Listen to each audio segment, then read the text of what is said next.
जब मैं एप्लीकेशन देने जाता हूँ लखनऊ में,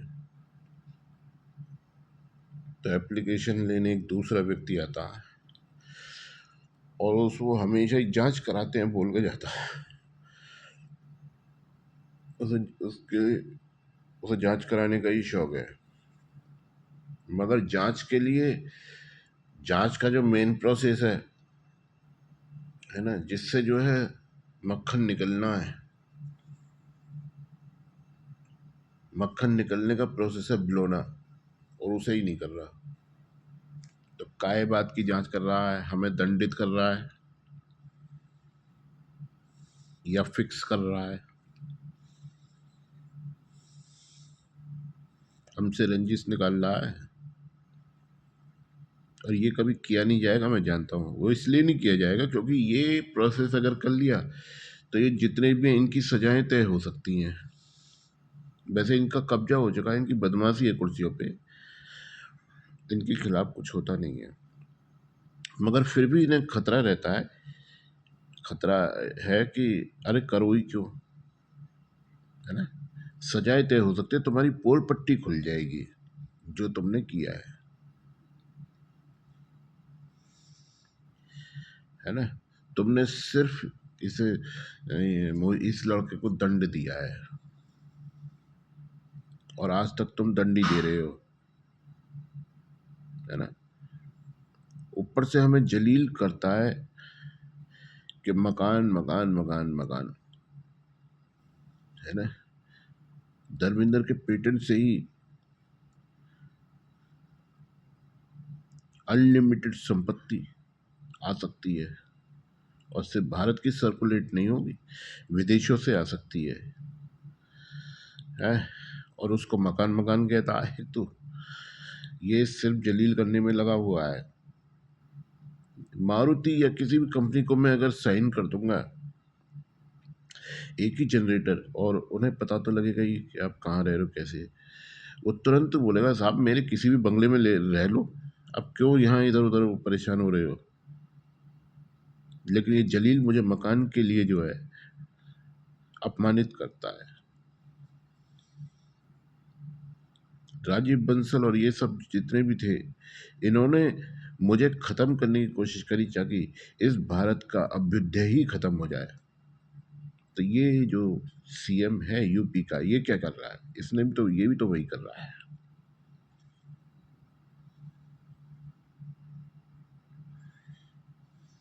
ये सब इस कंट्री के इतने बड़े ग्रहण हैं, जब तक इनको खत्म नहीं किया जाएगा तब तक ग्रहण खत्म नहीं होगा, इस देश का अभ्युदय नहीं होगा।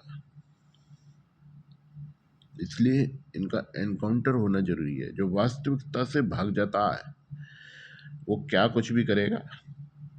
जांच का अस्तित्व नहीं है, लेकिन जांच बोलता है, और जांच में मेन प्रोसेस को कभी भी करता नहीं है।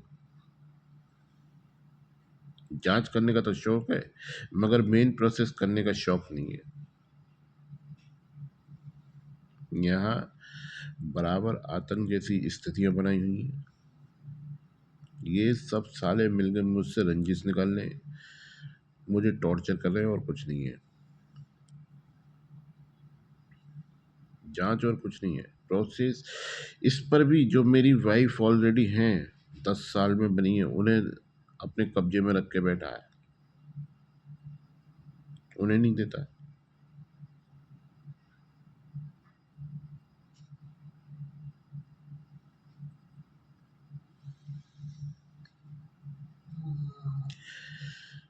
एहतमार और एतवार के लिए जो इस धरती के सबसे बड़े मूर्ख और आतंकवादी हैं, उन्हें दिखा के टॉर्चर करता है एतवार एतवार के लिए, मगर उन्हें लाता नहीं है, क्योंकि उनके लाने से, उनकी रिमांड धर्मेंद्र के अंदर होने से, अंडर में होने से, है, इन सब की पोल पट्टियां खुल जाएंगी, एक्सपोज एक और उसमें हो जाएंगे, हर तरीके से ये एक्सपोज हैं। जिसमें ये एक्सपोज हो रहे हैं, पकड़े जा सकते हैं, उसको करने को तैयारी नहीं है।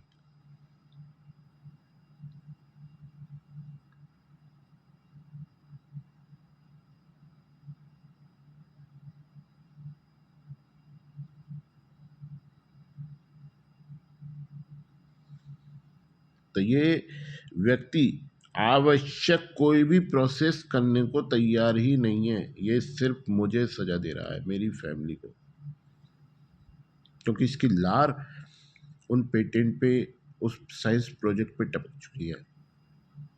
ये जितने भी हैं साले, जितने भी लगे पड़े हैं, खाते तो ये मिलजुल के ही है ना, कोई कम नहीं है। चाहे गवर्नर हो, चाहे राष्ट्रपति हो, चाहे पीएम हो। राष्ट्रपति मेरी कुर्सी पे अनाधिकृत तरीके से बैठा हुआ है। वो कुर्सी मेरी है, मुझे उस कुर्सी का चार्ज चाहिए, वो नहीं दिया जाता।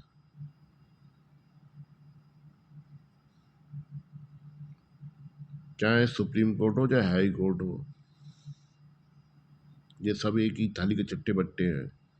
अगर ऐसा नहीं होता तो 78 साल में कुछ तो इस देश में हुआ होता, प्रगति का कार्य कुछ तो हुआ होता। लेकिन 78 साल में ये सड़कें बना के कहता है कि हमने विकास कर दिया, जो कि इसका आतंकवाद है।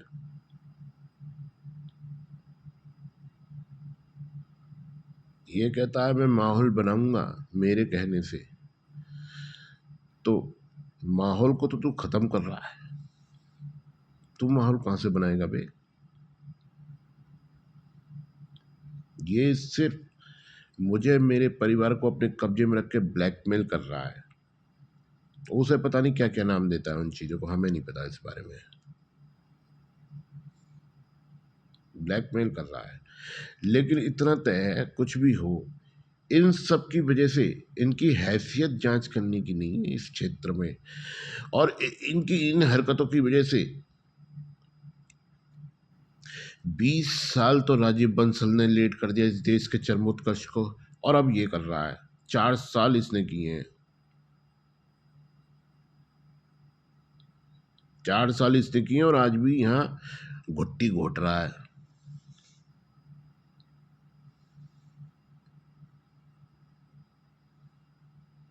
तो ये इस बेसिस पे इस देश के सबसे बड़े आतंकवादी हैं। ये हर सच्चाई से भाग रहा है, हर चीज से भाग रहा है, यह हर प्रकार से मेरे साथ जुर्म कर रहा है। तंत्र मंत्र, गुंडागर्दी, जलील वगैरह ये सब कराना, भूखा रहने पर मजबूर करना, वगैरह वगैरह। इसने मेरी ऐसी जगह मकान दिलवाया है कि मेरी कमर तोड़वा दी इतने दिनों में। 1 साल, 1.5 साल करीब शायद हो गया होगा। इसने मेरी कमर तोड़वा दी रिक्शों में। मेरी कार तो जो है इसने छीन ली पहले, और रिक्शों में घुमा घुमा के इसने मेरी कमर तोड़वा दी। वो दर्द बंद ही नहीं होता है किसी तरीके से, वो दुखता तो रहता है हमेशा। तो ये सिर्फ आतंकवादी मुझे सिर्फ मिटा रहा है ये हर प्रकार से। यहाँ इस देश में पता नहीं कितनी हैसियत हो जाती है इन, ये 5 साल रुकने वाले कुर्सियों पे है, हमारे रहमो करम पे इनकी हैसियत पता नहीं कितनी हो जाती है कि ये पेटेंट तक रोक सकते हैं और इनके खिलाफ कार्रवाई तक नहीं होती है। ये इतने दुस्साहसी, इतने बड़े आतंकवादी हो गए यहाँ कि ये पेटेंट रोक लेगा। बार बार लिख के देने के बाद भी नहीं देता ये। इतना आतंक हो गया यहाँ, ये पूरी कंट्री आतंक का गढ़ हो चुकी है। यहाँ पूरा जो एक्चुअल साइंटिस्ट है धर्मेंद्र, बाकी से कुर्सियों पे कितने बैठा रखा हो हमें पता नहीं है, जो एक्चुअल साइंटिस्ट है उसका पूरा सिस्टम शत्रु है, ये सिद्ध है। मैं सिर्फ सिस्टम का ही दंड भोग रहा हूँ। मेरी श्वेता ने सिस्टम का दंड भोगा है, मेरे बच्चों ने इसका दंड भोगा है, संपत्ति ने, पेटेंट ने, सबने सिस्टम का दंड भोगा है। ये सिस्टम में बैठे जितने भी हैं ये सिर्फ आतंकवादी हैं, और इनका एनकाउंटर होना बहुत जरूरी है, ये जितने भी करोड़ हों।